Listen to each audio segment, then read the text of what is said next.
Hello everybody and welcome to GlacierTV's.com's coverage of the iRacing World Tour Belgian Grand Prix. We're here today at the legendary Spa-Francorchamps, what promises to be one of the most exciting rounds of this World Tour. I'm just going to quickly run through the grid for you. My name's Liam Jenkins and I'll be calling all the action for you this evening. So the man on pole position then is actually Enzo Benito with a 146.017. He's followed by Richie Stanaway. Marty Patella lines up in third place in front of Stephen Michaels and Riku Alatalo. Rocco Baroni sits just behind him in P6. Just behind him, of course, is Ryan Terpstra. Then Valisai Zaitsev in P8. Alexia Loma is in P9. Jacob Wilson 10th. ARL driver Samali Komu is in 11th place. Christian Tanato is in P12. Tamala is 13th. He's followed by British man Alex Simpson. Paulo Stella lines up in 15th position. Boris Bolstra is 16th. Oren Westrom is 17th. Bjorn Spindle is in 18th place. Paula Brink 18th. 19th, I beg your pardon. Zhao Tian is 20th. Miko Melkilla, I beg your pardon, is 21st. Mohamed Patel lines up in 22nd in front of Jean Jean, Martin Christensen, Christian Sokola, and Deza Murray. So the cars line up on the grid, though. We've got a 26 car field today. So it's going to be plenty of action, 44 laps around, well, probably one of the most prestigious circuits in the entire world. So it's not very often you get a spectacle like this. The best drivers, the best track, 44 laps and one winner. The question is who will be on that top step of the podium at the end of the race. So the drivers wishing each other good luck before the green lights illuminate and away we'll go driving into the La Source hairpin. So the calm before the storm, as they call it. Feet slightly above the throttle, just getting ready to pound it down before those lights go green. So here we go then, the final moments. Engines revving at the max, here we go, we're about to go green. And we are racing in Spa-Francorchamps, and it's already a great start there, I believe, by Benito, and as he can take the lead into turn 1. As the field all stream through, and it looks like Benito's asked a superb start for him, as the rest of the field stream through to the Source hairpin, somehow making no contact. So a great start by all the parties there, as they stream down into the most infamous corner in the world. Oh, Roos, flying through they go, and still at the moment it's the man in the lead who started there, Enzo Benito. Let's see what he can do there. He's actually gone side by side here with Richie Stanway. Richie fancies his chances going up the inside of Lacoon, and he's going to try whenever he couldn't quite get it done. So he's definitely had a look. Just behind him though is Marty Patella, who's going to be very fast I think today. Stephen Michaels, Rocco Baroni, and Rico Alatalo, I beg your pardon, and Stephen Michaels, of course, both raced the Drivers' World Championship earlier today. Maybe a bit fatigued, we'll have to see. They would have driven 88 laps minimum today in total. We've got a car slightly off there. That's what you see, that was nothing too major, just a bit of an off moment now. I believe that was Zaitsev actually, and I think that was Alexia Loma as well, getting a bit involved there. And it looks like now that Zaitsev may lose a position. He defends the inside very well. Jacob Nielsen tries to make a move, but couldn't quite get it done as Tanato is not too far away. Ryan Terpstra also looking in the mix. The car off there, and I think that's Samali Komu, yeah, the ARL driver, and he's got to be careful when he rejoins. Through goes his teammate, but luckily gets it back on track. Just slightly off track there, but that's going to dampen his chances of a good race as we get in towards the last of the chicane. Then the question is, how long is it going to be? And look at the lead now. Benito's formed over that train. Bit of a wiggly moment there for Richie Stanway as they fly through to complete the end of the first lap. And it's actually Andre, I believe it's actually Westrom. Yeah, Westrom's leading, I beg your pardon. So, as far as I know, no, it's Benito, yes, Benito. That was a timing error on my behalf. The actual standings went up on mine. But here we go, and so here comes Benito into a Rouge once again. And he's leading now. He's got a fairly big gap now over Richie Stanaway, 0.6 as they go through into the Kemmel Straight. And you can see he's bringing the cavalry. It's a very, very close top 10. You can see them all streaming in the background. This is not going to be an easy train to pull away from.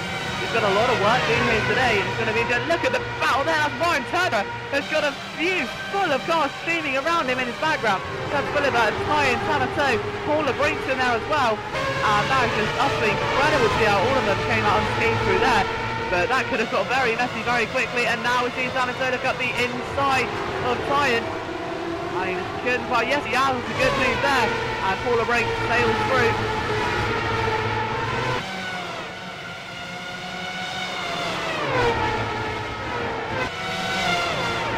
But looking back through the rest of the field, then it's still Benito leads. He's trying to pull away, and he's doing so as well.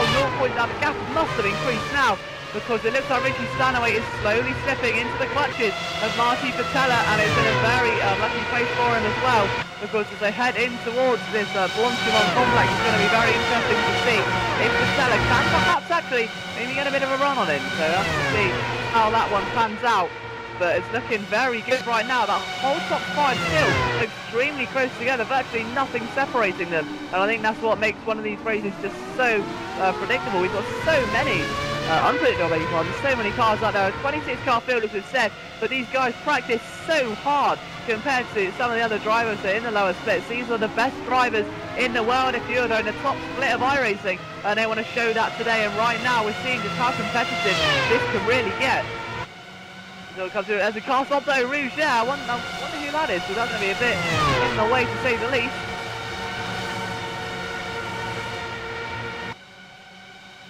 As they come in towards the Coon once again, we've also got Slipstream here, and that's just behind Riku Alatalo. That's Rocco Baroni trying to defend off Alexia Loma. Loma is looking fairly calm right now. You don't want to risk anything too early on. This track does punish you for any moves, and it was actually Spindle who hit the wall, and he's now pitting.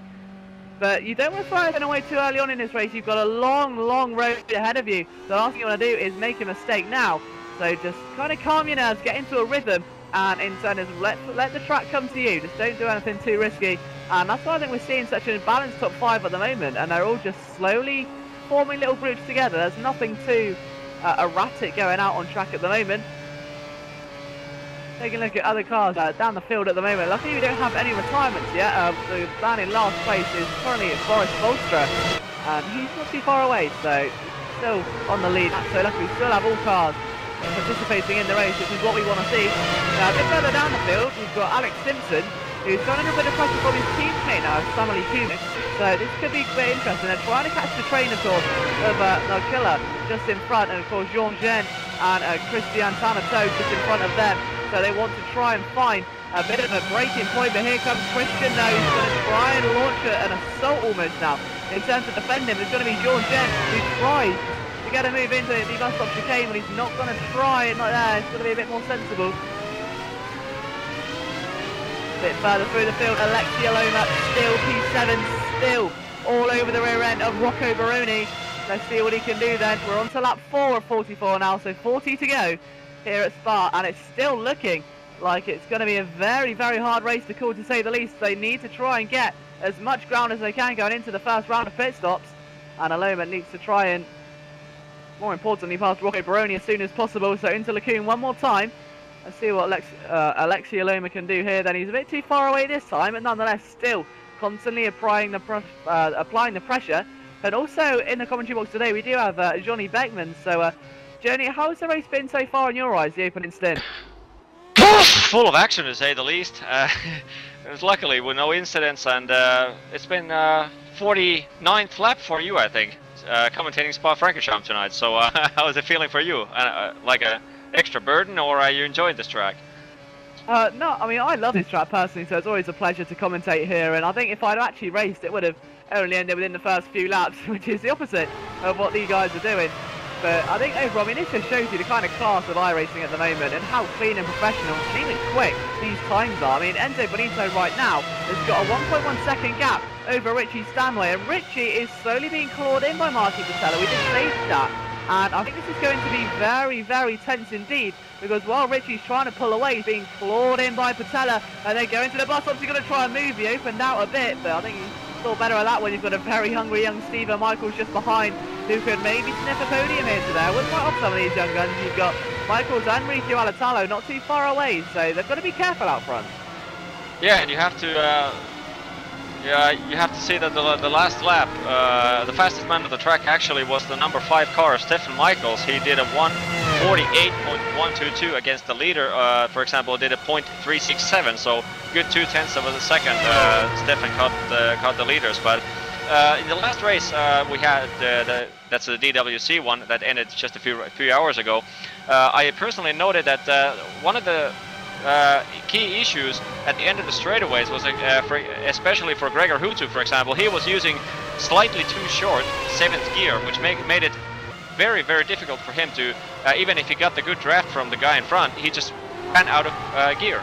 So he was pretty much revving the limiter way before they even reached the end of the straightaways. I think that's a very good point as well. And now look at this. This is Stephen Michaels coming under pressure from Alatalo now as they go through 2 on. It's a very tricky double left-hander. You have to get it right. And in towards the chicane. Here comes Riku Alatalo then. Is he going to try the move? No, he's not. He's got to bide his time. These two have grown to know each other very well. Of course, both on a rookies this season in the Drivers' World Championship. Both looking to make a point. And Michaels, I believe, may have just... no, there was a bit of a lag problem there for him. But here we go then, in towards the final part of this circuit. Can Alatalo gain enough steam to try and push a manoeuvre? It's so hard to do, it looks so easy getting in the slipstream, but these cars just have so little downforce as well. And it's being able to get the move, get the run, and be certain you can make the braking point into the bus stop chicane. He's going to try around the outside, it's going to be risky. And Stephen Michaels almost gives him a cheeky wave there as he dances the car around. And now Alatalo has got close company in terms of who's just behind him. Rocco Baroni is looking extremely feisty there. He dives up the inside into the La Source area. Oh, and a swipe across there from Riku Alatalo seals that one and almost gives him a bit of a bring it on chant, if you will. Riku's not going to give that one up without a fight, but Baroni's got to be careful because, as we said, if you try a move and it does not pay off, then it's just going to seemingly rock you down a few positions. And now we're seeing that Alexia Loma back on the attack once again of Rocco Baroni. Are we going to see a move here? But look at the front, this is Richie Stanway coming under pressure now, and that's going to be for second place. Marty Patella's through and he's got it done into Lacuma. Great job there for Marty Patella. Now the question is, will he be able to catch Enzo Benito? That was a great move, and like you said, it doesn't require even a mistake. I mean, Rico went for a bold maneuver on the outside of the bus stop chicane, which actually he made it stick against Matthias Egger, I believe it was, in the DWC race. He actually nailed that move in the third. We had 3 to 4 laps to go, and he nailed that pass, but wasn't able to execute it this time, and immediately it gave Rocco Baroni the chance, and as Rocco Baroni failed his pass attempt, that gave Alexia Loma the chance. So it just shows you how close these guys are. Indeed it does, and I wonder if this could be a sign for potential, Pro Series / World Championship race to come in the future, just how close these guys are. Still, despite all of the battles raging on track at the moment, they're still separated by not a lot at all. They're all just kind of slipping now into their own sort of grooves. I mean, from first place down to 9 and 10, just 10 seconds. And from first place to 6th is just 4.5. So as they go into the bus stop one more time, no attempted moves this time around. But Rocco Baroni did lose a lot of time there. Alatalo trying to make a move on Michaels. I look like Baroni got a bit wiggly on the exit out of the bus stop game. So it's still looking pretty solid up front at the moment. I mean, it's just going to bide their time. The pit stops are going to be very interesting. We saw that in the Drivers' World Championship earlier. But what's also going to be interesting is how Enzo Benito is going to hold on to this, because right now he's got a 2.2 second lead, and it looks so much more than that, as you can see now. But I mean, I think the thing is as well, now that, if you will, that Marty Patella has been released from Richie Stanway's there, can he gain on him? I mean, his last time round he had a 148.7 as opposed to Enzo Benito's 148.5, so he's still a good 2 tenths away at the moment. So we should have to see, because Richie Stanway hasn't got really time to contemplate on what's just happened, because he's got Stephen Michaels tucked away behind him, closely followed by Riku Alatalo. He's got Rocco Baroni and Alexia Loma having their own galactic battle there. So it's just going to be very interesting to see how that top 7 will kind of spread themselves out over the course of the race. Yeah, and speaking of Stephen Michaels, he still, again, was the fastest man on the track.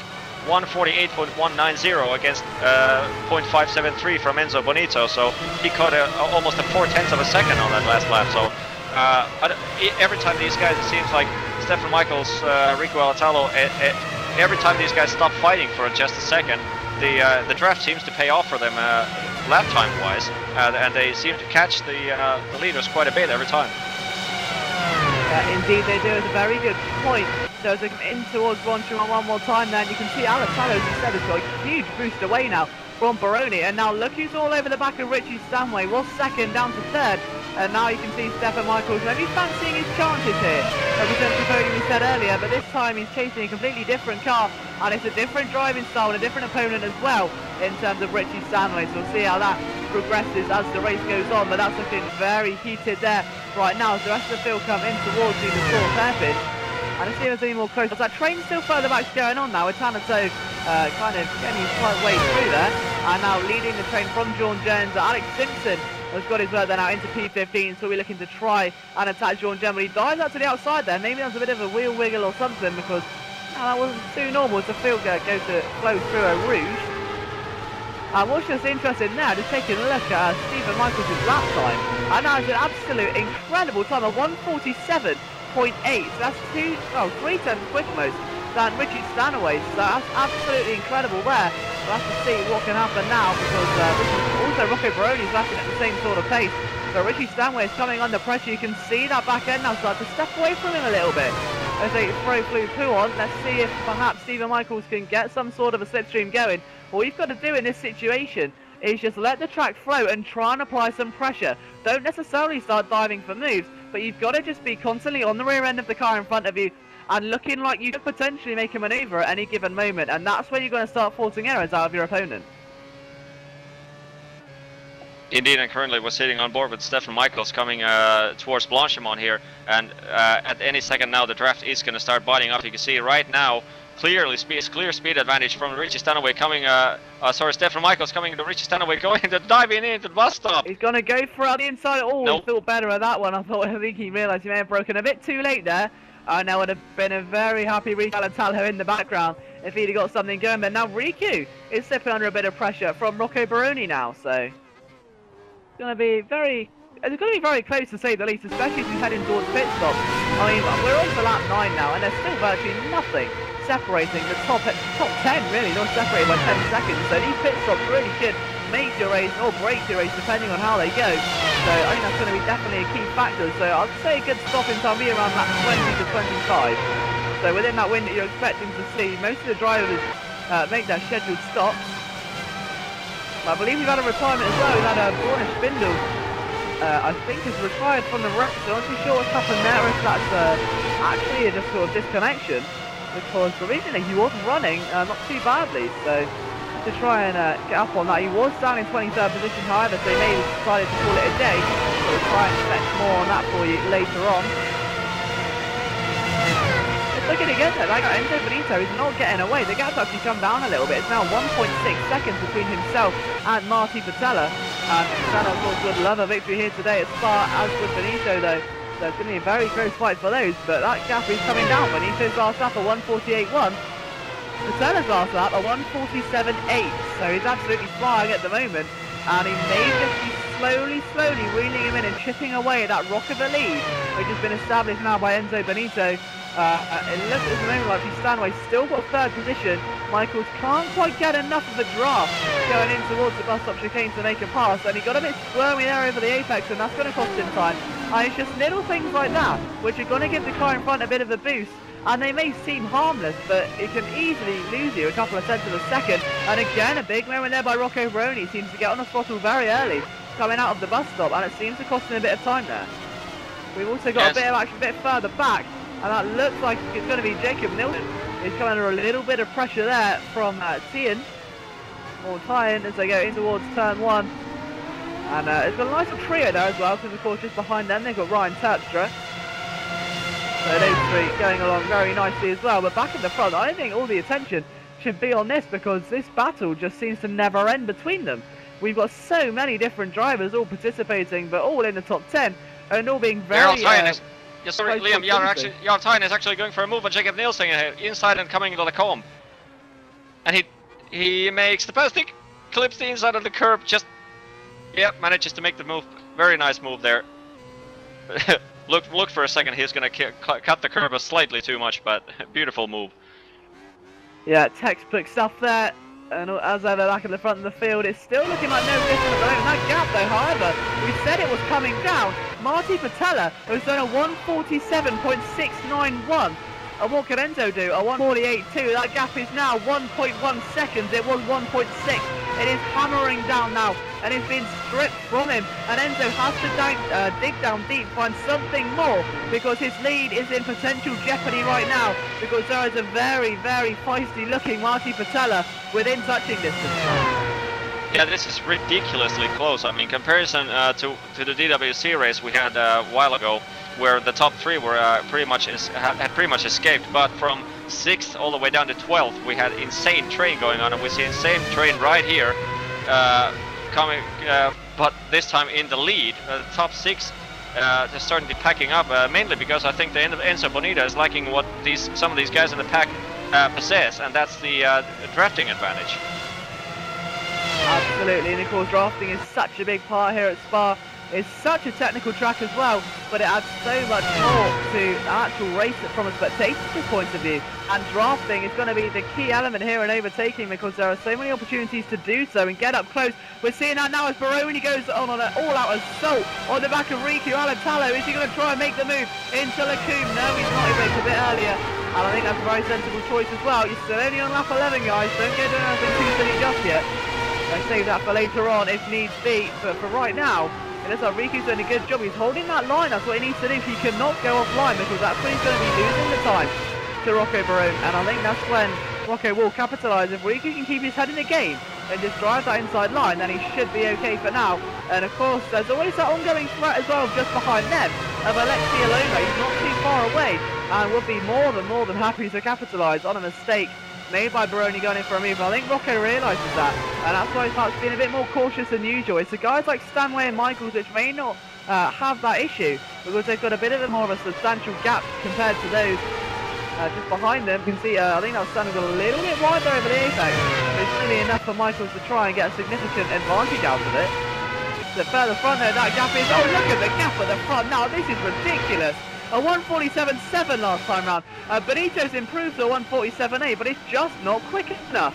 Patella is all over him. They approach that traffic now. I believe that's Martin Christensen just in front of them. But Martin Patella is getting very, very, very close right now, and that's going to be a bit scary for Enzo Benito. He's struggled to pull away from his path. He got a dream start, but it just wasn't enough, and now Martin Patella is all over the back of him. Yeah, and behind him, Richie Stanaway, Stefan Michaels duo is also coming closer and closer, and Stefan is not giving any inch of slack for Richie Stanaway. And in fact, I believe if these guys just keep cooperating, they're going to catch Marty because of the drafting assistance. They're not. So far, it seems that no matter how close they get to each other, they refuse to fight each other because they just aim for catching Enzo and Marty, which is not a bad thing. But like you said, when it comes to the pit stops, since we're so close, one failed pit stop can cost you from the lead all the way down to 6th. All you need is 4 seconds extra and you're down to 6th. Absolutely, and that's going to be key. I mean, we saw earlier Gregor Hutu had an awful pit stop early on, and it cost him, and traffic also going to be an issue. If you get your pit stop slightly wrong, or you miss the entrance or come in too hot, and you have to wait for a bit, or you come out the pits later than intended, and you come out in the middle of a train like this, for instance, between the likes of Michaels and Stanway, between the likes of Alatalo and Baroni, you're going to find yourself a very stuck position, because obviously it's not illegal to use the block. Well, not necessarily block them, but you don't have to move out of the way, which means you can race into position, but it's going to harm your race so badly being stuck behind other cars, and that can really be a factor later on during the race, if not as we approach the first round of stop. And now Alatalo go under pressure once again. As he going towards the bus stop, is Baroni going to try and move? He's got the slipstream, looks to the inside, he's going to go for it. Up the inside he goes. Alatalo sweeps him around the outside, and Rocco Baroni left with nowhere to go. He's got to be careful now though, as he's got a big throw, and we keep seeing that from him. He gets too early on the throttle, I think, and it causes him to just swerve across the track, and Alexia Loma almost had a look in there, and that's exactly what we were talking about with being opportunists here. Yeah, Alatalo seems to really love that outside group coming into the bus stop. He never seems to fail that one. Absolutely, so looking a bit further forward now then. Now this is interesting. We said that the gap up front was being taken down and down and down. Look at the gap just behind them. Now it seems that almost, I think that Richie Stanway is lapping incredibly fast. The 1:47.5. Another move on Rico. Outside line for Rocco Baroni. He's going to make a mistake, and Alatalo's in the wall. Did he get the wall? I don't think so. But, and that just didn't pay off for him. And now he's lost 2 positions, as we've said, and it's gone from bad to worse for Alatalo, and he's going to have to work so hard to try and get those back now. Oh damn, that was let's have a look at the replay a little later on that one. I don't think he actually clipped the wall, but that was inch away from ending the day for Rico. And I have to say, another clean move by Baroni, but this time he wasn't shy on going into the brakes. He was really dedicated to going basically the same maneuver that Rico used to save his position in the bus stop last time around. Outside group really seems to pay off with the high downforce setups. It does indeed, and just taking that now as well, we said that earlier on that this gap for the lead was being stormed down by Marty Patella. It seems at the moment that Richie Stanway, although being pressured by Stephen Michaels, is flying. So I think what's happened here is Stanway's gone on a rampage in terms of lap times, doing insane times, and now Stephen Michaels is even pushing him harder by giving him that pressure, which has in turn speeded them both up to try and catch each other. And now all 4 of them dueling away for the lead. And Rico Alatalo behind the screens, spotter just indicated that Rico Alatalo is going into the pits, so he obviously clipped the wall just slightly. Don't know if it's did get a meatball flag, which indicates that the race would be basically over for him, but at least a bit of front wing damage, to say the least. But Marty Bedla now comes under pressure from Richie Stanaway here. Not going to cover up the outside. Marty's going to have the outside line. No, Richie decides against it, but this is just like unbelievable stuff. We have 4-car train for the lead of the race. When's the last time you see this happening? I can't even recall it, to be quite honest with you. Utterly incredible. And all of these drivers so hungry, but as I said, I think Richie Stanway is launched to another level in terms of an assault onto Marty Patella. Stephen Michaels has just been pressuring him the entire time, which has made him speed up, and that's of course made Richie Stanway speed up as well. So I think they're pushing each other to the limits, which is in turn almost working as buddies, if you will, without realising it. They've kind of given each other a bit of fear, and it's sped them up and now got them into a potential race-winning position. So while they may not be happy with each other's track position at the moment, sure, at the end of the race, if it improves it by at least 2, well, then they're going to be very happy with each other. So we'll have to see the outcome of that one. But right now, Stephen Michaels, if the opportunity comes, he's definitely going to look for a move on Richie Stanaway, and he's not too far away either. And I think that's a lap car going off to avoid any contact. Where's Michaels going to go? Does he look to the inside? No, he doesn't. They've got to be careful. I think he would have done if that lap car was not there, and that may have cost them there. Enzo pits. Enzo's pitted in. So lap 14, and Enzo Bonito's in the pits, I believe. Yep. Must be a scheduled pit stop. 15th lap just starting up, so it looked like a regular 2-stop strategy. And then there were 3, then the 3 musketeers, if you will, dueling their way as they fly through Eau Rouge, and it's currently Marty Patella who leads, but he doesn't really have a big break now. He's still got a very, very, very strong Richie Stanway and Stephen Michaels not too far away.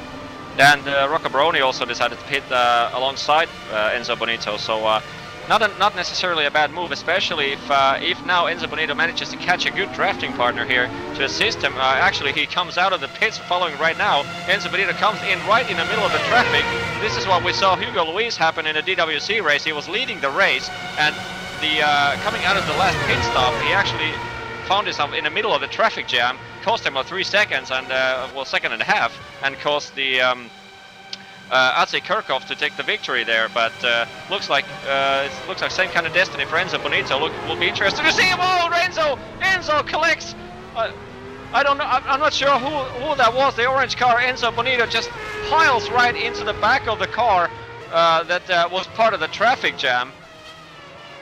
So. And that's disastrous. He's limping around at the moment. Let's take a look at him. He's got no front wing, but the wheels don't look to be too damaged, so he may be able to get that back to the pit lane. But that is disastrous, and that's exactly what we're talking about, pit stops and traffic.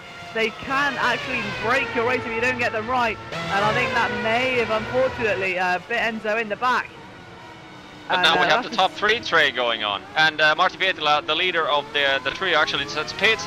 It's Stephen Michaels. And Michaels, yep. So let's see if Michaels can get a bit of a gain then on Marty Patella. He was not too far away, and they may close up due to the pit entrance speeds. Question is, where will they feed out? Is there going to be any traffic between them? If a car goes between these two, is A, going to help Patella to extreme amount, and B, harm Stephen Michaels as well. So as they pull into the pit lane then, Let's see what happens, and he's not too far. I think Michaels may have overshot a little bit. So Lebrink is in pits as well, along with another car as they go away, and it's almost textbook stuff there. Yeah, the identical and looking pit down stops. the straight, and it's still going to resume just as they left off. Maybe a bit more, and there's a bit of traffic there, but that's not going to affect them at all. So luckily, it's a free track, and I'm sure they'll both be breathing a sigh of relief because you can't see over that pit wall, so you don't know what's coming until you look at your relative screen or go out on the track. So it can be quite daunting, and you're sat in the pit lane not knowing what to expect. But look at Michaels now, he's being gained on by John Jens. That's the car we saw in the background earlier. And John, of course, up to 8th at the moment. He's definitely going to try and get his nose in there. But, of course, Michaels and co have to warm their tyres up extremely quickly. But the question is now, look at Alexi Aloma, going to go for P2. He's up the inside. And I think that's just on a lap car. I got a bit excited there. So. Oh, no, it was a lap car, so. Yeah, well, it doesn't surprise me that the possibility of getting slightly overexcited, because looking at the fact that we're dealing with 3 to 4 car trains for the lead, and not outside of the lead, we have good three car train going from 6, 7, 8 positions. Also 12th, 13th, 14th are battling closely together, so there's not the only battle around the racetrack, but the problem is, what are we going to watch? I think that's going to be too much, Torch. We may have to just try and balance it all out somehow. Currently number 12 car, Jarl Tyen in the 12th position, 12th position. Jarl Tyen is currently 4/10 away from, let's see, the position 11 is Arlene Westrom. Currently, Jarl took a pretty good climb, went back from 12th up to 9th. Obviously before the first round of pit stops. Now he, after the pit stop, he's stuck behind Arlene, who also did his pit stop. So this is going to be another one of the barn burners here on the racetrack. And I'll tell you what's very interesting as well. Richie Hanway has not pitted yet. Now, I'm not sure his strategy to be trying to get longer and maybe get a bit of a jump on Marty Patella and Michaels. Patella's got his handful, of course, of young Steven Michaels, who's going to look to try and put a move on. If those two start jolting away, this will help Stanway. So we're going to have to see, but I think that his pace isn't too bad actually. He's doing a 1:47.7 last time around. So I think right now he's going to be see what he can do. Did a 1:46. He's doing consistent 1:47.7s now. So it's maybe not time for a pit stop just yet. So he's going to definitely try and get the jump, but those tyres will slowly be getting away from him. I believe Steven Michaels may have gone for a bit of a risky manoeuvre there onto Marty Patella, and I think we've also got a battle still between Rocco Baroni and Alexi Aloma, sorry, I beg your pardon there, catching the tongue, as he tries to just find a way past Baroni. He's struggling at the moment, and he's just, with this once again, this battle's resumed, he just can't quite get it done at the moment. Baroni's done a good job so far holding him off in the opening stint. Question is, can he carry that momentum going into this one, because he's going to look perhaps to the inside, and no, doesn't do it. I think the next, well, realistic overtaking opportunity is going to be, of course, the bus stop chicane. Let's see what can happen here then, as they will rapidly approach the closing stage. Now, what much they can do now, except Baroni has to hold that inside line in the hope that Aloma will not get a run on him. So let's have to see what Aloma can do as they head through Blanchimont. It's an interesting perspective that normally when the faster guy is behind the slower guy, stuck as Alexi. Oh, Alexi's got up the inside, yeah, thought better of it.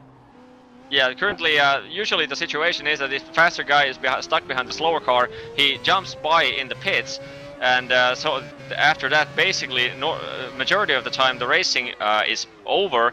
But after the first round of pit stops, this is far the case from here, as Alexi goes very sideways coming out of turn 1. I've just realised, sorry to interrupt you there, this has not worked out for Richie Stanway at all. This is exactly the opposite of what happened while he's, seemingly stayed in front of Patella. He's going to look round the outside for a move now, and he's actually got the job done provisionally and got in front of Patella, which is great for him. He's provisionally, taken the lead. But then he also got to compensate. Now he's got 2 hard chargers behind him as opposed to 1. So depending on his preferences, this may or may not work out, because of course he will have a bit of an tyre advantage now. So those tyres will have to warm up, and if he loses the position now, he may struggle to get it back. Yeah, it's an excellent jump from Richie Stanway. It just took that extra 1 or 2 laps to stay out when all the competitors go to the pits.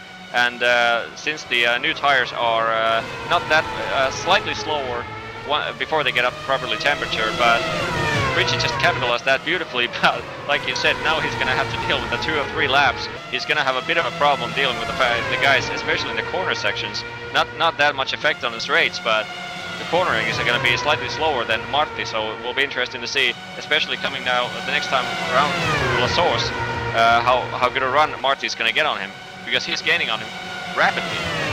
And Stephen Michaels is stepping away into the distance because of it. Oh, maybe not as he breaks a bit later there. But another key point as well then, Richie Stanway's car should theoretically be a bit heavier, which is going to come into play sooner than we think. Because Patella, once again, is trying to get a bit of a run now into La Source, and he has gained quite a bit. So Patella starts up at 149.5, I believe, because of the added fuel, and Stanway's still hasn't updated just yet because of the pit stop time. So taking a look now though, while Stanway provisionally has got the lead, if he can hold it from here, then it's, well, hats off to him, he thoroughly deserves it, but I think he's going to have his work cut out for him. Now here comes Stephen Michaels. Patella, he's going to surely have a bit of a run. You can see them all trying to hold that inside line, and I think the thing is that may have stopped Stephen Michaels thinking for a manoeuvre, because Stanway moved to the inside, and if he did hold that inside line to stop Teller, then Michaels would have had nowhere to go and would have potentially lost a lot of time, so that would have been the opposite effect of an overtaking manoeuvre.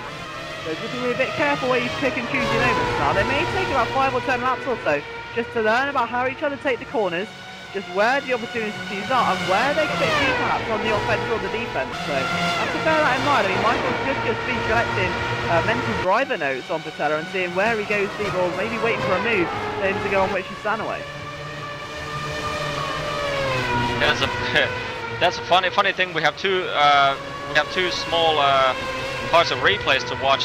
First of all, the Rico Alatalo incident where he went too wide into the Lacombe corner complex, and also the Enzo Bonito, kind of call it lap car incident, because he was just coming out of the pits on I guess the car in the same lap. But we have 2 replays to watch, and the problem is, when the hell are we going to watch that? We have action so much on the track real time, as Alexei Loma is now having a good run on Rocco Baroni for battle for 4th position, going to the outside line. Question is, he's gonna make it stick. Yes. The high downforce works beautifully at the outside section. He's got it. Yes, he has. It's going to be a drag race into the source. If Baroni's going to have a better run and try and snatch that inside line away from him. Thank you very much, Chef Baroni. Canaloma swooshing around the outside. He's definitely got to try. Kimi Räikkönen maneuver. Oh, that is absolutely beautiful stuff. They're still side by side, reluctant to give in. We can't see side through Rouge. Surely they have to back out. None of them have their no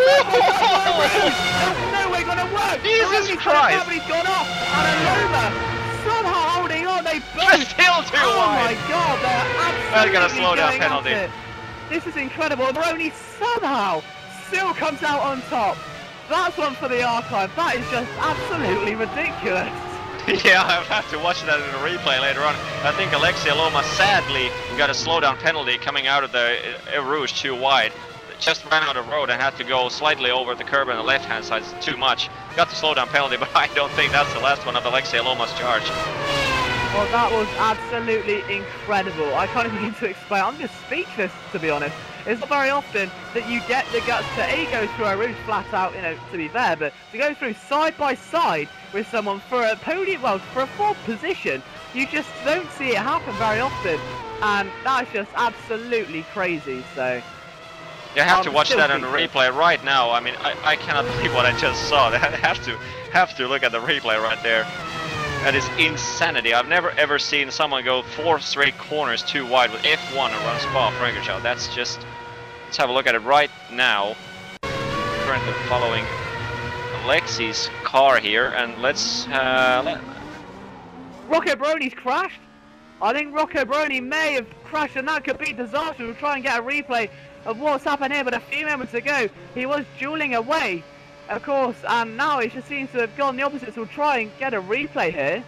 Yeah, we have to watch the first replay first before the Rocco Baroni crash, but currently looking on board with Alexei Loma, the replay here, what just happened, and coming into the bus stop chicane, we're too wide currently, and they both got it through too wide out of the bus stop.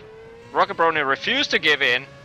Now they're going into the La Source, still too wide, and then here comes the Kimi Räikkönen move by Alexei Loma, deep braking, car sideways over the left side curb, still refuses to give in, and Still too wide, and now the infamous Air Rouge corner coming up, and this is where it all went wrong. Just watch as Alexei dives to the next left-hander cuts. Yep, entire car over the curb area on the top of the hill, and that was all it took for a slowdown penalty. But that was spectacular. Absolutely unbelievable. Now Alexei may have a bit of damage to his car. Now he may have to try and bring that one back to the pits. We do have another battle here slightly further down the field. This is Paolo Stella, Deza Murray, and of course Sukalis as well. So they can go through Eau Rouge this time, and it looks like we could have a bit of a three-way draft going on. We can't see three wide through Lacombe surely, but we're definitely going to see a double slipstream. They move to the inside to defend that one, and very rightly so. The question is he going to be able to swoop it around the outside? Stella looking feisty just in the background, as it looks like he's just about held on to that one, but only just as Deza Murray looking extremely feisty there right now. But these two are going to give Sukalis a run for his money. Again, a bit further upfield now, just taking a look through the order if there's any other kind of close battles on at the moment. Apart from the top three, it's all trying to settle down. Talking of the top three though, it's separated by just 1.7 seconds, so almost a repeat here of the Drivers' World Championship earlier. And also, if you remember earlier, it was the man in third place who won the race. So could we see, if the history repeats itself, then we may see Stephen Michaels on the top step of the podium, and that'll be a sight for the archives indeed. But to do that, he's going to get past Patella and Richie Stanway, which is no easy task. Yeah, currently, as we're currently living the 22nd lap, exactly the midway point of the race, as this lap is completed, we're exactly 50% of the race distance. We could go through the field quickly. Richie Stanway in the lead currently, Marty Pietila in second position, only 0.7 of a second, watching him right now on the screen, 0.7 of a second behind. Right behind him, Stefan Michaels, number 5 car in third position, Alexei Aloma in fourth, having that beautiful two-wide situation with Rocco Baroni. Now Vasily Zaitsev in 5th position, Rico Alatalo in 6th, Ryan Terpstra in 7th, Jacob Nielsen 8th, Paul Ilbrink in 9th, and Arlene Westrom fills the top 10. Yeah, and a very, very top 10 as well, and I'm sure that's not going to be the order as they cross the checkered flag. By the way, Enzo Bonito having a run, and he's making a comeback. I'm not sure if he has... He's got the new front wing. I saw somebody goes off the track right in front of Enzo Bonito. I can't see who it was. Samuli Kuma, I beg your pardon, the ARL driver. He's very seen to taking a bit of a jump, but maybe that's his second off track today from what we've seen on broadcast. And he's currently 12th at the moment. Of course, he would have lost a place there, I believe. Brian, that wasn't a battle. Yeah, he would have lost the position to Tana Toe. And that's not what he wanted. But Enzo Bonito is in 13th. He has got the pace, as we know, to be at the front of the field. So we'll see where he can finish at the end of this one. But nonetheless, he'll be thoroughly disappointed with what happened. Yeah, indeed. And currently went up to 12th as Samuli went wide. And looking at him versus Jörn Jens, who is in 11th currently, half a second Enzo gain on that last lap to Jörn. So my guess will be within the getting close to the next round of pit stops. Enzo has caught Jörn, so will be fun to see that battle going on. As I believe we might have a special guest star in the commentary booth right now, if Mr. Marius Golombek is able to hear us. I am able to hear us, and good evening. How's the race so far? How was he watching it? Well, it's just very interesting. I'm trying to get what's going on, and lots of new names, and just switching through the field, but lots of new stuff going on. Absolutely, and one very interesting point as well is that actually Stephen Michaels has lost a lot of time on the back of Martin Pietala, and he's actually sit right away as I believe Richie Stanway comes up to some traffic in terms of Spolstra. He's going to have to move out of the way at the moment and see if he does so. I think he did give him a brief warning on voice chat, and that could have been a bit reluctant now as Pietala sails through as well. And that shouldn't harm them too much, but they've got to be careful with lap traffic, because if they don't hear the message, or they do have voice chat turned on for whatever reason, it can be costing to not only themselves but the leaders as well. Yeah, and Richie already complaining now. He's saying, if you've been hearing voice chat on the broadcast, he said it was ridiculous. We do have a battle here though. This is Sukalis. We saw him on the move earlier, going up the inside of Westrom, who immediately slams the door, shuttling. So that battle there, we saw Stella, Murray and Sukalis all together. We've now acquired a new inductee in terms of leading the train. This is Westrom, who now makes it a train of 4 for around Spa. So that'll be interesting to watch. But Richie Stanway obviously quite displeased of, well, the kind of attitude, if you will, of the lap cars at the moment. So do you think they should be moving over sooner? Well, from the little experience I've had with Indy cars and Formula 1s around this racetrack, I mean, naturally you should be able to, you should assist the leaders getting out of the way as fast as you can, but it's not always that easy to accomplish, especially when you're trying to survive personally around the racetrack, and then you have the faster cars coming past you, and the assisted draft model doesn't provide you like the extra 30 miles an hour space, like a speed differential, which allows you to fly right past. You have to rely on more or less to the cooperation of the lap cars that we're currently seeing. I believe it's Christoph Sukalas now charging towards Arlen Westrom on the screen. Actually, we got 4-car train, almost a contact in the bus stop, but yeah, I totally agree that like they should be more cooperative, but sometimes it's not that easy. Yeah, absolutely. Even so, Richie Stanway was not too happy with the situation. Oh, it's contact! Oh, contact! In that train, that's Desamori. I think Turner's still good. Oh, they're in the wall! And I think that Desamori may have got a bit of a revenge hit there as Kamala sails through. That one says thank you very much. Desamori out of the race, I think. But, wow. I think I'm going to take a replay just what just happened there. But I'm not too even sure. Maybe that was contact going in, and whether the second shunt was intentional was a kind of anger thing. We're not too sure, but even so, that was very, very tense, and I think prematurely ended 2 races. Yeah, currently watching the replay right now. What on earth happened there? That indeed looked very strange. Just looked like a bit of contact out of the turn, but we're just about to see it in the replay. But then everything went total haywire, so let's take a look at this, crossing the start-finish line and entering the first turn, and that's where it all happened.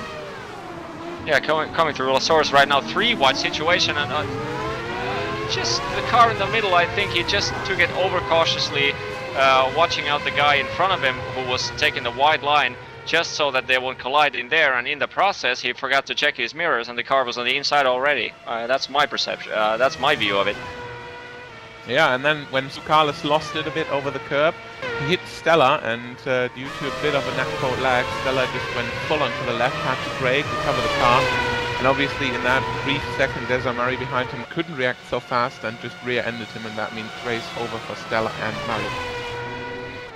Since the situation is currently settling in just a bit before we approach the second round pit stop, we could have a live race interview as with Mr. Riku Alatalo, who just in the screen just goes slightly wide, going out of the rivage. So we could drag Riku just for a quick live interview. We have comms on him in car, and is Riku Alatalo on the line here?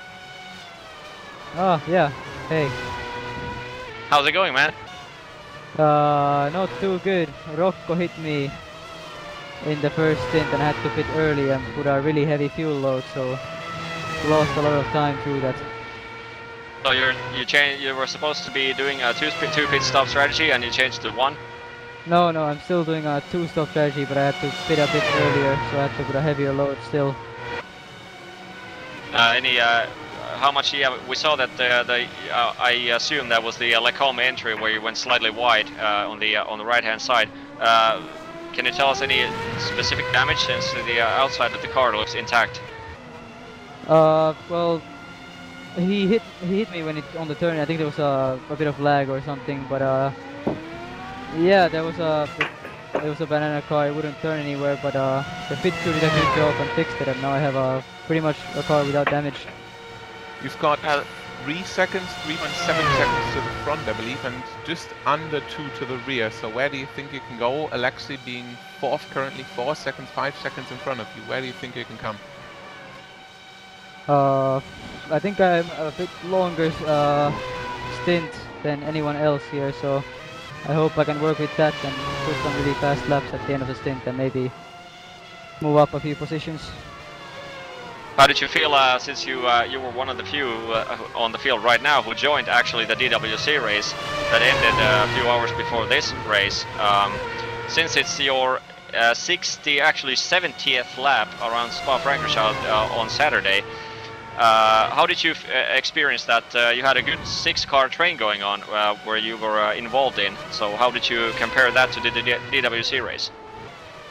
Actually, isn't that much different. The pace here is not much lower than DWC, though that's kind of surprising. I didn't really take part in the training in the DWC, so can't really compare that much, but yeah, it was fun until I got punted off track. Well, so much for that. Thank you for the short interview, and we'll be talking. Most likely, we'll be talking to you after the race. So good luck for you the rest of the race, and we'll let you continue. So back to you, Liam. Yeah, great stuff. And talking of trains as well, that one for the lead is still very much within its action. As you can see, Pietà still sandwiched in the middle between race leader Richie Stanway and Stephen Michaels has been able to kind of catch up to the back of that now. So once again, these three musketeers dueling away over the leader of the race, and one can only ponder of who's going to actually come out victorious. So we've still got plenty of action here to go. We're over halfway, we're on that 27 out of 44 here at the Belgian Grand Prix, and still plenty of action to come, and that's for sure. Taking a look through the field now, the field has separated out a bit, except for a little bit of a train which we did see earlier on.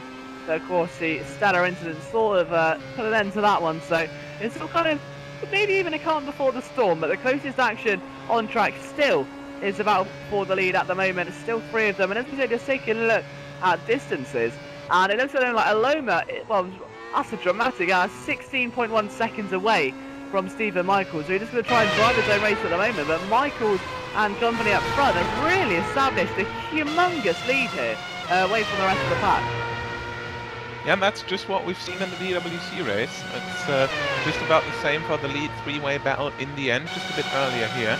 But even though Michaels has been back by about 2 seconds, so way out of slipstream distance, he managed to fight back for the top two positions. And meanwhile now, with a bit of fighting, a bit of dirty air for Marty Picciale, he's been able to get back, and we'll wait for them to cross the line. And I believe it's close to 1 second already.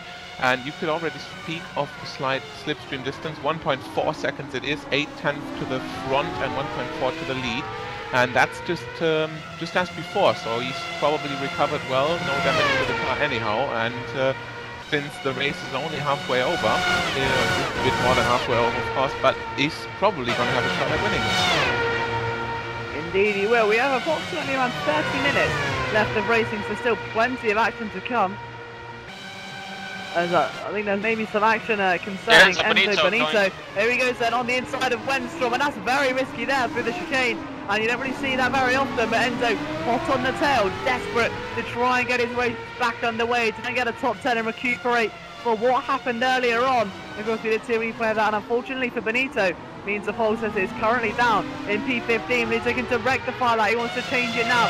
He tries to overtake Wenstrom. He's got a great draft, looks to the inside already, confident. He's got enough momentum. He's got to be pushed though. They're almost touching wheels a little bit there, and then in towards the bus stop chicane. He's going to be forced around the long way, and Wenstrom plays it very, very nicely there, very sensibly. And you can see that Enzo went a little bit wider there, going out the bus stop to try and get a bit more momentum, but it didn't quite work. And I think that's very, very clever defending there by Wenstrom. Enzo was evidently faster, but I think Wenstrom held on to it quite well. He had that inside line, and he knew that if he held that through there, especially the bus stop, that he's going to keep the position. Yeah, and meanwhile Enzo Benito is profiting from the little mistake Paul Imbrink in front of him has just done, coming out of Lecomte, going sideways, and just using a bit of time there. And if you take a look at Enzo's lap times here, with the fastest lap of 1:47.6. And his last two laps have just been 10th of that. Paul Imbrink currently doing 49, so that won't take long until he's in range for attacking. And then we take a bit more in front. Jacob is in 8th position, Ryan Terpstra and Rico Latalo in front of them. They also just doing 48. Yep, and there it is, Imbrink, another mistake here out of Stavolo, and both Jan Jens and Enzo Benito passed him, and that puts Imbrink down into 11th position. Yeah, absolutely, and also missed earlier on as well. Enzo Benito also made a pass on Wenstrom just during that. So now look at this. This is Riku Alatalo, currently P6. Yes, clips the end of, sorry to interrupt you, Imbrink dives in too deep into the bus stop chicane braking area, cut clips of Enzo Benito's left rear tire. I wonder if Enzo suffered any damage from that. At least Jörn's car looks to be intact. A bit wobbly though. We're talking a minute ago, sorry to interrupt you again, he's an interrupting battle as Terpstra goes round the outside of Alatalo, and he's got it done. We said that, I was going to say earlier that Terpstra was gaining on Rico Alatalo, catches a bit of dust there, and it may be now that Terpstra could be finding some new pace here and see if he can get a top 5. But that's a very promising move there, not much Alatalo could have done really. There's Yeah, this looks like really a a strong lot move. going on here. It's really on all ends of the racetrack. There's a lot going on. And meanwhile, to come back, what Joni's just been saying, in the last turn we've seen Joni Jens missing his braking spot slightly and just clipping Enzo Benito, but it doesn't look, we've just checked it, doesn't look like any of them has damage. And yeah, Joni Jens only lost about 1 second, so he's still at the end of this pack, still following Paul Ilbrink. And judging by the times, he's probably even able to follow them a bit longer. And since the action is, we have good at least 30 seconds of breathing space here. Let's have a look at those few incidents with Rico Alatalo, which caused him to clip the wall, and let's have a look at the Enzo's clipping the wall in the very same corner, the separate incidents though, but it happened slightly earlier in this race. Let's start with the Rico Alatalo move, and this was slightly earlier in the first few laps of the race. Well, look at currently, this. Sorry to interrupt you there, that was Richie Stanway almost weaving across the track there, going down the camel straight to try and block Patella, who's now firmly slotted himself in the slipstream of Stanway, and that gap is coming down, it's slowly crumbling, and now he senses a chance of reclaiming his lead, which he took earlier on, of course, from Enzo Benito. He's going to want to try and do the same right now to Richie Stanway, so sorry to cut across you there, but that was very close indeed. Now it's the first real sense of overtaking we've seen here from Patella, and almost Stanway wasn't sure where he wanted to go. He almost dived around the circuit a little bit there before he made up his mind, and maybe a bit of a sign there to Patella that he's got to kind of dig down deep and maybe pull something special out the bag to get this done. currently wondering what's currently wrong with the replay system. The Rico Alatalo incident seems to be somehow corrupted, but here is the replay. We're talking about the Enzo Benito, which caused him to wreck his machine. Just came out of the pits on the screen right now. You can see in the replay he just come out of the pits. Is approaching the Lacombe corner complex, and the orange car is in the same lap as him. But now, as they go into the corner, Enzo just carries too much speed. The car in front of him makes a slight mistake, causes Enzo to lose the front wing right after the pit stop, and that was disastrous for Enzo. Yeah, and Patella's gone in the pit lane then, so making his second scheduled stop. We're on lap 30 out of 44, so he's going to go a bit longer trying to maybe get the gain, I think, on the other guy. So he's the first man in the pit lane. So I wonder if we see maybe this could either really work for him or not. It's a very risky strategy to say the least, because I think that's at least 2 laps earlier. Zaitsev's got the same thing in mind as he fits in. But I still think as Asda, so I think this could be the first as Terpstra comes in. But just looking through the field, I think still out front, this has given Stanway a huge boost, because now the gap between him and Michaels is actually increased quite a lot. I think Stephen may actually be a bit slower that time. Stanway's last time was 47.5. And Michael's 47.7, so he lost 2/10 last time round. He may be a bit slow, so those tyres may be fading away from him now. It may be time for a pit stop for Stephen Michaels. And I'm not really sure what's going on with Stephen Michaels there. He's just been slowing down before entering Lacombe at the end of the straight. I'm currently wondering if he's saving fuel or what's going on. He's just topping out at 290 and he's losing already about 3 seconds this lap. Of course, Stanway braking free, and it just looks like Stephen Michaels has realized he's really low on fuel and he has to save it somehow. Yeah, so plenty of action still going around at the moment. Samali Kumo going too wide. Now with Samali Kumo. Yeah, the too wide situation going into the corner complex. Samali Kumo on the outside line, chasing Christian Tanahado for 12th position. Didn't manage to nail that time around. I'm surprised actually, because we've seen throughout the day that the outside line really seems to be working through Lacombe corners and the bus stop. Yeah, Samali's also been a bit of a topsy-turvy race today, I think. He's had ups and downs and off tracks and everything in between, but nonetheless he's still got there on a solid 13th position at the moment. Of course, started in 11th, so still a bit of a drop at the moment, but wants to try and get past Tanatoro as soon as possible. Stephen Michaels in the pit lane. Exactly, and he's just followed by Alexei Loma.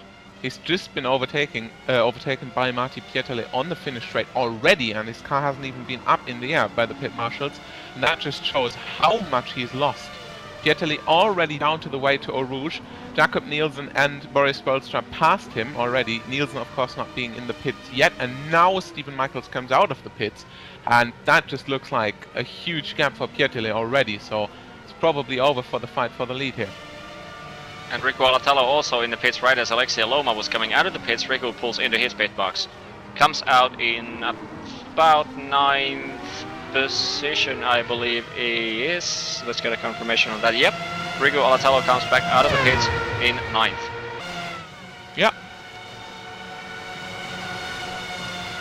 Currently we have a crash at Paul Ilbrink. Manages to crash coming into the pit lane. That's an interesting one. Let's have a look at what exactly what went on there. Oof, and that doesn't look good, especially for the front of its car. Let's get a replay for that. Of course, we have to mention, you've seen it several times, the pit entry is very narrow. It's already really narrow for the GP cars who are considerably slow on this track. But then, if you get the F1 cars, you sit very low and you have to enter almost 70, 80 degrees into the pits, making a left turn. It's easy to lose, and before that, bus stop, right turn, and you of course have to get the car somehow slowed down. And just when he did that, it happened, and we're gonna take a look at that now in the replay. And yeah, faces the wall. Of course, being lucky, the mechanics were able to replace the wing straight away, but still that cost him a big amount of time. Yeah, that seemed just like a exaggerated going throttle, just excessive throttle going out of the bus stop, since he doesn't have to turn into the left-hander, which normally brings us to the main straightaway. Instead, he could just use slightly more throttle diving into the pit entry box, but just goes on the throttle slightly too much, gets a wheel spin into the car, and that was all he needed. And look at this, Rico Alatello we saw earlier. Ryan Terpstra got the move done on Alatello. Alatello now seeking revenge on Ryan Terpstra. And also, while we've been watching this, it seemed like also Richie made his pit stop from the lead and came out very safely in front of Marty Patella. So it's all looking very good right now for Richie Stanaway. But let's see what Alatello can do then. Surely we're not going to see another side-by-side Frere Rouge. That was a once-in-a-lifetime thing. But let's see what Ricky's got in the tank then. So going through Frere Rouge now, trying to get in that slipstream as early as possible. He's going to flat out through here then as we go onto the Camel straight, and he's got a great run. Is he going to look for a move into Lacombe? Yes, he is. Terpstra not determined to move to one side or the other. He's got the inside, forcing Alatello around the outside. He swoops it round. Is it going to be enough? We've seen, oh, that's great stuff there by Rico Alatello. Textbook stuff. We've seen that corner throw up some great moves and some moves which haven't paid off and cost positions. That was one which was just absolutely beautiful. Yeah, that was a textbook material. One of the top 3 moves of the race, I would say. Without a doubt, if Alexia Loma had completed that pass where he got the slowdown penalty out of Rouge, that would have been pretty much the pass of the year in all of iRacing. But sadly, that didn't have a slowdown. But yeah, as a completed pass, that was pretty close to top 3, I'd say. Absolutely, so let's take a look at the gap between Richie Stanaway and Marty Patella. So they're crossing the line then, so let's see what the gap is when they cross. It's down to 0.9, so I think that's even less than it was, so Patella's strategy may actually paid out a little bit here. Michaels is 29 seconds away, so I think Stephen may actually have damage. I haven't seen that far back actually, so we've got to see what's happening here. And meanwhile, a terrible accident entering Lacombe for both Christian Tanatahoa and Samuel Kuno. Just entering Lacombe, we've got the same situation than Terpstra and Alatello before. Kuno's on the outside, turning in a bit too early. Christian on the inside just didn't realize how close Kuno was and flips him right over the gravel. And it looks like Kuno's able to return to the track slowly. Yeah, he's just on his way back to the pits, but looks like a lot of damage to his car, mostly the right, of course, due to the incident. And Christian, meanwhile, doesn't seem to have suffered a lot. It's just given him the clip to really make the car spin and turn. But on his side, it just looks like the car is quite okay. Not really sure about the top speed. It's a bit down, but at least he's able to continue his race here. Yeah, absolutely. Nonetheless, it's not going to aid his confidence too much as we take a look through the rest of the field at the moment. And Stephen Michaels, the gap's 13 seconds away, so he unfortunately seems to have slipped a huge away, which has left them 2 out the front. They've slowly slipped away. Enzo left this battle of 4, and then Michaels, and then there were 2. So how these 2, we've still got plenty of action between them. Laps 34 out of 44, so 10 to go here at Spa, and still undecided on quite a lot of positions. Actually looking through the field, there's still plenty that could happen. We can take a look at, let's just try and find a bit of a battle here for you. But I think it's all pretty much settled down now. Another calm before the storm, if you will. and the drivers are all just settled into their own rhythms, and it's just now a test of those against the track. Terpstra clinging onto the back of Alatalo, but it's not quite enough to start bringing the momentum home to pass him just yet though. And you've just seen the relay. You've just seen the replay, and before we go to the top 10, just one thing to say. You've just seen the replay from Christian Yamamoto and Samuel Ikuno crash in Le Combe, and both of them are still going, so that is quite a miracle, especially because you've seen Samuel Ikuno upside down several times, just been lapped back by Joni Termela as well as probably Christos Tsoukalas behind him. The car is not performing as well, but it's still a miracle that he's still going. Yeah, absolutely. So, well, there's a bit of a break here, or a bit of quiet action, which you don't really normally see at Spa. We're going to quickly run through the top 10 as it stands. So, Richie Stanway still leads at the moment, but the gap is coming down. It was 0.9, it's now 0.7. So, Patella's on the move. I'm just quickly to interrupt. Terpstra going to fancy his chances against Riku Alatalo coming into Le Combe, and thinks better of that one and breaks earlier. I think only Riku may be able to pull that move off. So, anything you can do, I can do better. Seems to be the attitude between these two at the moment. So Terpstra not giving up just yet, and looking to reclaim that position. We're back to the top 10 then. Has a big slide there for Terpstra, but it's second place Patella, 0.708. Then a big gap now to Stephen Michaels in third, in front of Alexia Loma, and then a Zaitsev in P5 in front of Riku Alatalo. And then these two have, of course, Ryan Terpstra as well. Jacob Nielsen is currently P8, followed by pole sitter Enzo Benito, and P9 is Benito, and then 10th position is Jean Jean. So a very interesting session at the moment, to say the least. I'm sure the top 10 isn't going to sit like that at the moment. The retirements, from what I can see, are Paul Stella, Rocco Baroni, Tyan, Michael is out there as well, Alex Simpson and Bjorn Spindle. Apart from that, I think everyone else is still racing. So from 26 cars to still have that many still in, I think it's quite a big achievement for them. Indeed, and currently looking at the amount of pit stops everyone has made, everyone in the field, excluding Enzo Benito naturally because of that extra pit stop, because the front wing he had to change. Everyone else in the top 15 have done 2 pit stops. More than that pit stops, Joni Termela 3 pit stops, Deza Moray 4, and Martin D. Christensen 5 pit stops. But outside of that, 2 pit stops for each and every single driver. So, to get back to racing here, we've seen the battle for the lead thin out a bit by one person, as Stephen Michaels was unable to do a fast lap into the pit as due to, well, a bit of a fuel shortage there. So he's just playing it safe. 15 seconds down, and probably also got some damage. The front wing doesn't look that straight anymore. Richie and Marty still in the lead, fighting just like the whole race basically. And then we've still got Riku and Ryan, so... Yeah, Riku goes very sideways into Le Combe corner there, almost lost it again.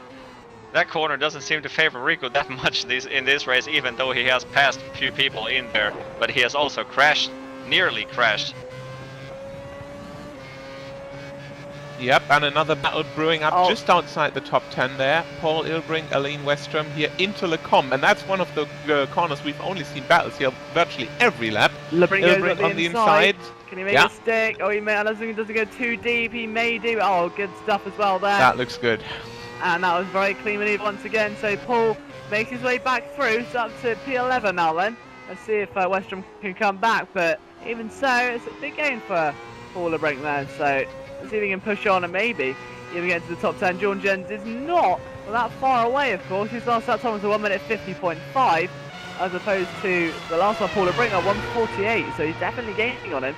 And I think you could well see another battle brewing up here. Yeah, and I wonder if currently 4th position's Alexia Loma here, just 4 seconds behind Stephen Michaels currently. And due to the bit of damage of Michaels, he's only running 48.8.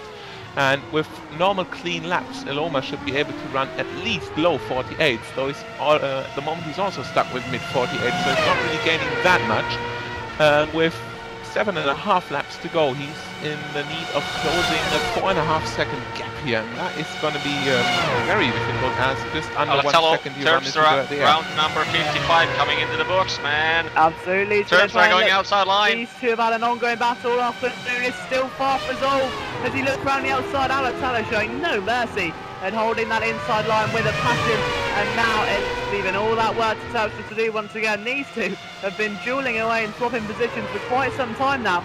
And as we approach the end of this race, so I think we've still got 5 laps to go, So, oh no, 7 laps to go, I beg your pardon. So still quite a way to go until the end of the race. And yeah, Alan Tallow looks quite comfortable there in 6th at the moment. He started the race as far well, a bit further upfield in 5, and had a bit of an incident with Rocco Baroni earlier on that managed to start. I think he may have actually used a wing repair during the pit lane. He did get one free repair, I believe, and that could have been that earlier on in the pit lane. So that may explain why Stephen Michaels' pit box was a bit slow. He may have had to escape, he may have felt he had some damage, because he is now 16 seconds away, and the gap we said was closing at the front, and it's now up to 1.9 seconds. So it looks like at the moment Richie Stanaway is definitely on the move. Samuel Kumo, meanwhile, coming into Lecombe again, in Lecombe corner, is battling with Christian Tanahado, and Christian this time around gets the better of him, gets Christos Zoukalas actually goes past him for the position 14. Yeah, and that just looks like the damage. Samuli is already quite a bit slower on the straight, so no big deal for Christos to get past here. And Samuli isn't even able to stick with him, so he's just been tossed down the grid, and the next one behind him is Mohamed S. Patel, and he's just about 7 seconds behind, and 6.5 laps to go. Let's see how long he can make that last. And just to mention that some of the viewers are saying that there's a bit of a lag issue in the stream. Let me assure you that's not up to the, that's not in the recording actually. The post-race videos will be in full quality without any lags. The lag issue is in the provider's end, so mainly because of some rotor issues being handled over there, but naturally the full post-race video broadcasts are available in both YouTube channels, in GlacierTV archive, and in the GlacierTV website video archive shortly after the race. Definitely, that looked like a race you might want to check out a second time, since there's so much going on here at all ends of the racetrack. And meanwhile, no really different situation at the lead. Richie Stanaway still leading by just over 2 seconds now, crossing the line. He has a bit of lap traffic coming up. Patel and Kunal we've just been talking about, but it looks very solid for him, and now it's up to 4.2 seconds, and that looks like a very slow lap, 1:49.80 for Pieterle, so I wonder if he's got an incident or just some lap traffic, but it pretty much looks open and shut here for Stanaway. Yeah, currently watching Rico Alatalo and Ryan Terpstra still fighting for the P6, and looking at the telemetry, this seems to be one of the few remaining on-track battling groups on the track. So I think we should just stick the cameras to Alatalo and Terpstra, because these guys are not going to give up. No, been dueling away, and also desperate to make a name for themselves as well. 2 rookies this year.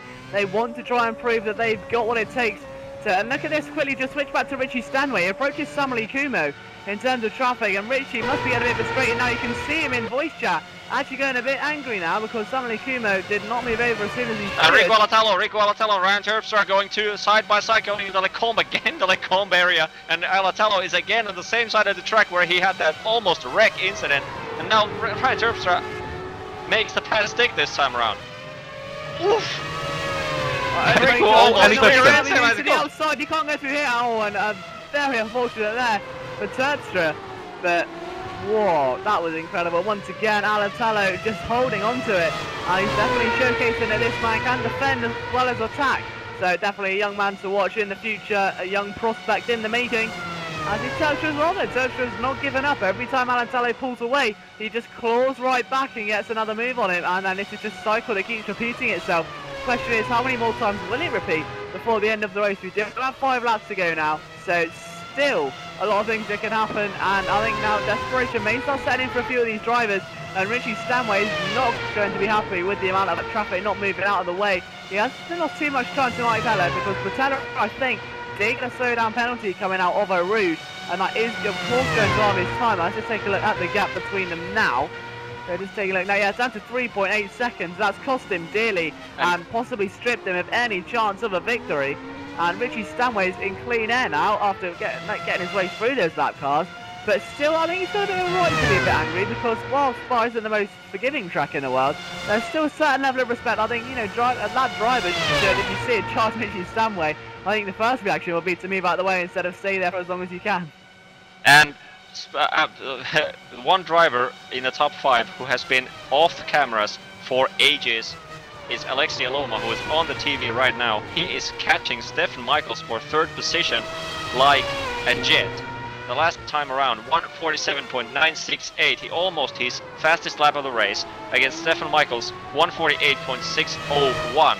7/10 a lap is Alexei catching Stefan Michaels. This is going to be a barn burner for podium position in the race.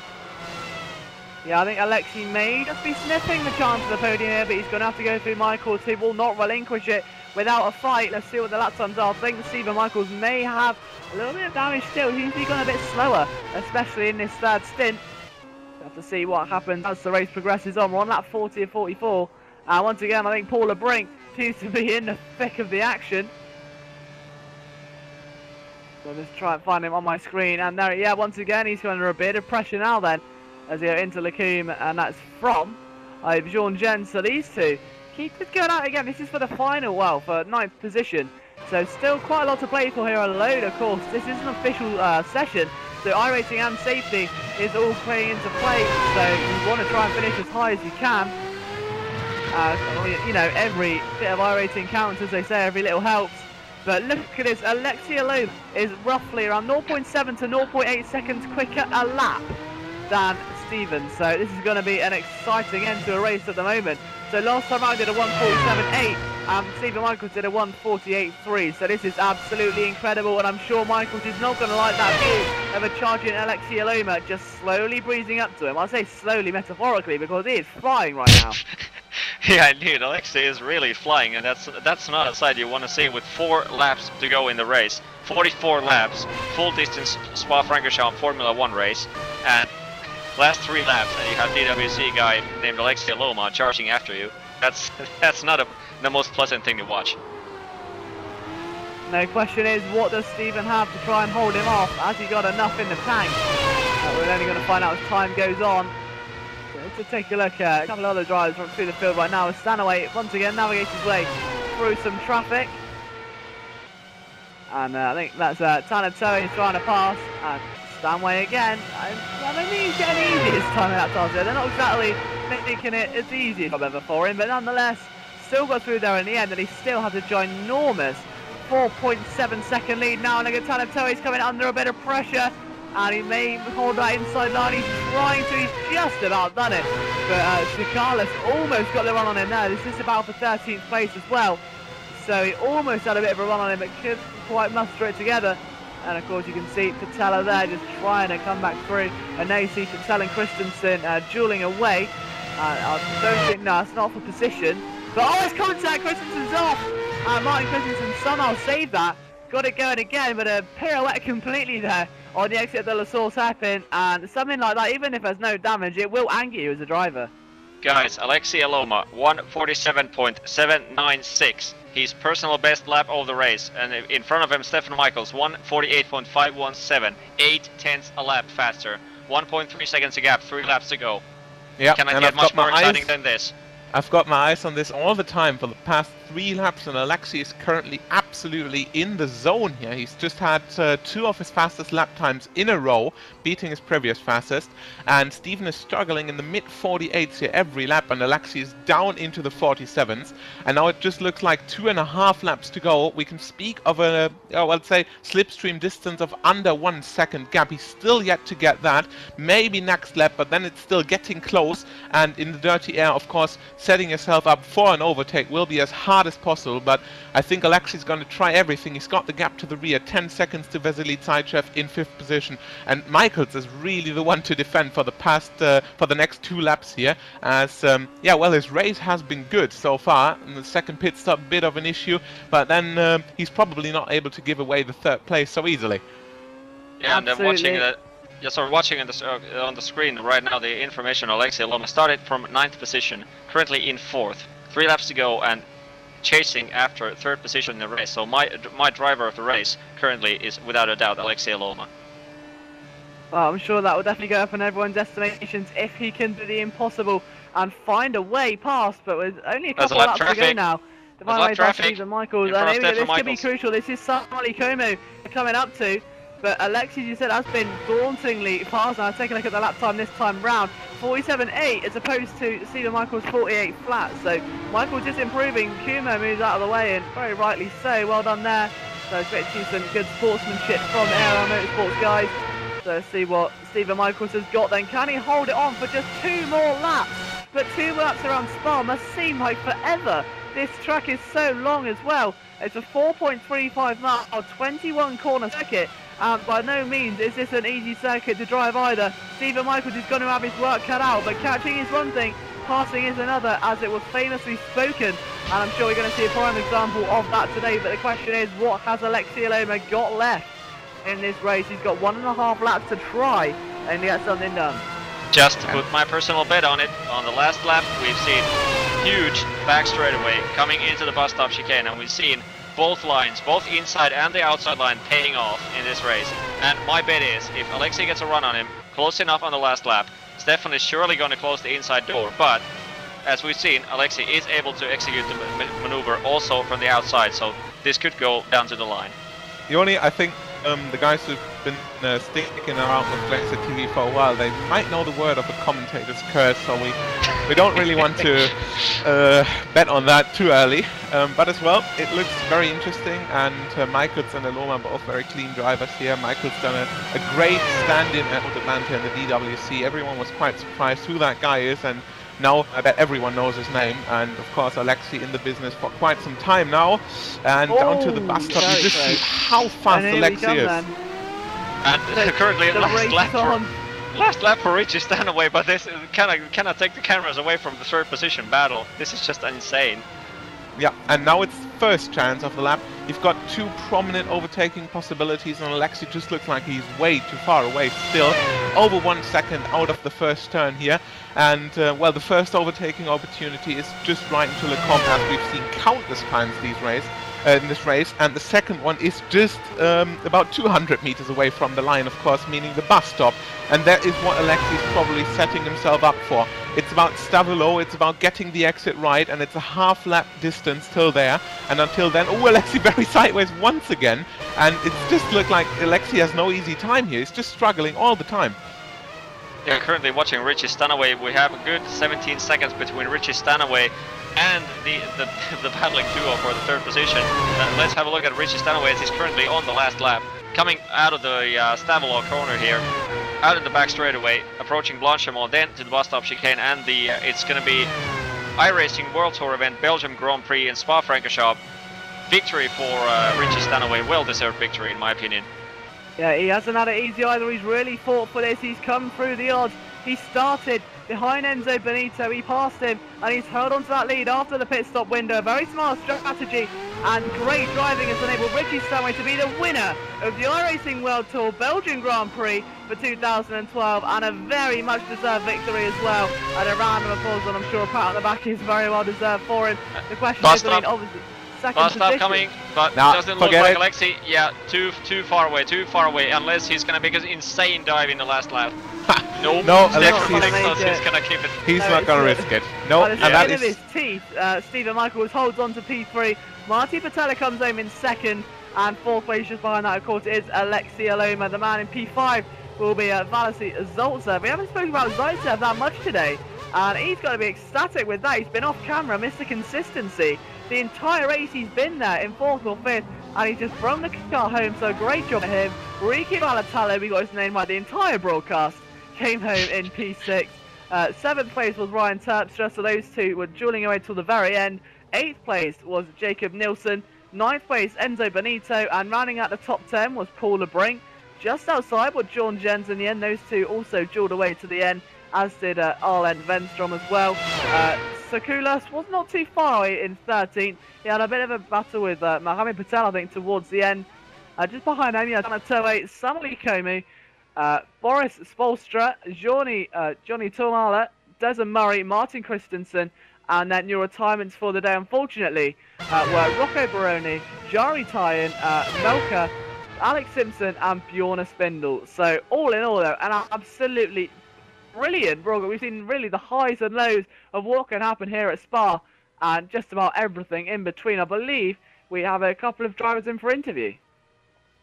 Yep, first one with us here, Alexei Aloma, 4th position here down at the end of the race. So, Alexei, we've seen the fight for the couple of last lap. You've just seemed so much quicker. Yeah, what was going on in the last 2 laps? Why weren't you able to close in further? I don't know, Stefan like improved his lap time so much that I couldn't get I catched him like more than half a second per lap, but then I got near. My lap times weren't really slower, except that one lap was So 2 tenths slower. But anyway, he just improved so much in the end. yeah, still you started 9th to finish 4th. That is still an amazing result there. Alexei 4/10 here behind Stephen Michaels. So far, the race, of course, being the same distance than the DWC race earlier, in which you had a bit of a trouble. So I guess this was the better race for you, as on the stream we're seeing some scenes from the race. So what would you say? Is this just as much fun as DWC? This was much better race for me at least, and more fun because DWC was well ended in lap 3. Well, that is a clear decision then. Alexei Loma, 4th position here of the iRacing Belgian Grand Prix, and I believe the next one is either Marti Pietele or Rico Latalo. I can't to thank my sponsors. I would like to thank you, IGPmanager.com, the best strategy, whatever Formula 1 game ever. Well, that's a relief for the sponsors there. Alexei, thanks a lot. 4th place, great result here, and we'll continue with Rico Latalo and Joni. Yeah, so Riku, you had a fairly strong race today. So obviously started fairly high up in the grid. How was this race for you today compared to the Drivers' World Championship? Well, both races were fairly disappointing. DWC, I kind of screwed up qualifying, and well, the race didn't go too well either. Here, I got a bit of damage from a collision in lap 13. Had to pit early, get the damage fixed and such, and yeah, I could have finished much higher up the grid, I think. Overall, I mean, obviously you've driven, potentially 88 minimum laps today, including practice as well. So do you think today in particular has been fairly daunting for you in terms of the lap times, or have you managed it quite well? Yeah, it's been over almost 3 hours of straight up racing today, so it has been quite tough. But I think my lap times are fairly consistent. Didn't have a bit of any problems with the length. Hey, well, thanks for joining us, Riku, and you'll be proud to know as well we got your name right the entire broadcast. So. Oh, thank you. And I would like to thank CST, Best Pillows for Sim Racing. Awesome. I believe also that Johnny has found someone as well. So. Yeah, we have the 2nd place runner, or the guy who came across the start and finish line in 2nd position, Martti Pietilä. How are you, man? Fine, thanks. Really happy to be 2nd here. Especially after the DVC race was a huge disappointment for me, so I'm happy. Yeah, it almost looks like the identical length of race, and everyone so far seems to say disappointing. This disappointment all over the place in the DWC race. So we should probably switch DWC to World Tour events in iRacing, because lots of more pleasant racing. But I believe you had a pretty good 3-car train, a 4-car train before Enzo Bonito crashed at the start of the race. So how did you see that crash? I mean the 4-car battle in the lead. Did you have troubles with the 7th gear, like for example Gregor Hutsu had in the DWC race, or was there any complications at all? No, when I was driving in a group, it was all fine because I had quite long 7th gear here, so I had a good chance to pass Richie on the first stint there, and I think I had some battles with Steven as well, so it was good. But when I got to drive alone after pit stops or in the end of the last stint, the longer 7th gear, it didn't work out too well on clean air. 2nd position, right behind Richie Stanaway. Who do you think things could have gone any better for you? No, I made a few stupid mistakes on the last stint, but this is all I could do today. I was running a pretty simple strategy here. Richie was a bit heavier in the beginning, so he had an advantage towards the end. I knew that, and I knew that if he would be in front after the last pit stop, he would win. Unless, of course, something happened, but he didn't do any mistakes. So good job on that, Richie. And just to copycat a little bit on the FIA, last question in Finnish for Martti Pietilä. Haluatko sanoa jotain suomeksi, miten kisa meni? Jotain kiitoksia sponsseille ja niin edespäin. No hyvinhän se meni. Tokaksi tultiin, niin eihän tästä voi olla muuta kuin tyytyväinen. And the same for Riku. Any last words for Finnish? Aika paska kisa. Okay, short and sweet, and luckily the smell is not that bad. Okay, so much for that, and let's move the Richie Stanaway. Liam, you want to take over? Yes, so Richie, first of all, congratulations on what must have been a fantastic victory for you. So just guide us through your race today and how it all panned out for you. Yeah, thanks. I wasn't really expecting to win, to be honest, so pretty happy. But got a pretty clean start. I was just running up behind Enzo down to Le Com. I got a good run on him, and I sort of had the chance to maybe overtake, but I didn't want to take any risks so early on in the race. So I let him go, and basically my strategy was to run really long on the first stint, and I sort of set my car up to run behind other people, so I had quite long gear ratios to optimize the slipstream. So despite the fact that I was relatively heavy, I was able to sort of hang in there because of the slipstream, and I knew if I could just sort of stay around everybody, I'd be able to come back later in the race. And yeah, the couple of guys in front of me went in a few laps before I did on that first run, and I had some fairly clean laps after that, and was fortunate enough to get the undercut after the first stint. And from there onwards, it was quite difficult because obviously I'd set the car up to be in traffic, so my gear ratios were way too long, and just I never really expected to run in clean air really, so I was sort of at a little bit of a disadvantage there trying to run out front in clean air.